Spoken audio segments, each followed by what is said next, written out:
సుధాకర్ ఒంటరిగా ఉండడంతో తను తిన్నాడో లేదోనని జగదాత్రి కేదార్లు భోజనం పెట్టబోతూ ఉంటే సుధాకర్ వీళ్ళపై కోపంతో ప్లేటును విసిరికొడతాడు. ఆ తర్వాత వీళ్ళ మీద కోపంగా మాట్లాడతాడు. దాంతో ఇద్దరూ ఫిక్స్ అవుతారు. ఎలాగైనా సరే నిషిక ప్రెగ్నెంట్ కాదన్న విషయం బయట పెట్టాలి అని ఆ డాక్టర్ని తీసుకుని వచ్చి ఈ విషయం బయట పెడితే కానీ మనకి ఇంట్లో గౌరవం ఉండదని, మనల్ని నమ్మరని జగదాత్రి కేదార్లు మాట్లాడుకుంటూ ఉంటారు. ఆ తర్వాత కౌశికి వచ్చి నిషిక వాళ్ళు కనిపించట్లేదని చెప్తుంది కదా. వీళ్ళు బయటకు వెళ్తారు. అక్కడేమో దివ్యాంక ప్రెస్ మీట్ని సిద్ధం చేస్తూ ఉంటుంది.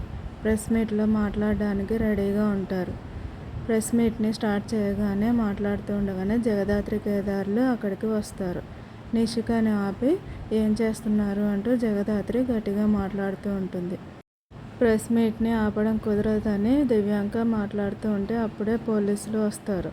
జేడీ-కేడీ టీంలో కొంతమంది వస్తారు. వాళ్ళని చూసి వీళ్ళు భయపడతారు. వెంటనే తీసేయకపోతే అరెస్ట్ చేయాల్సి వస్తుందని వాళ్ళని బెదిరిస్తూ ఉంటారు జగదాత్రి కేదార్.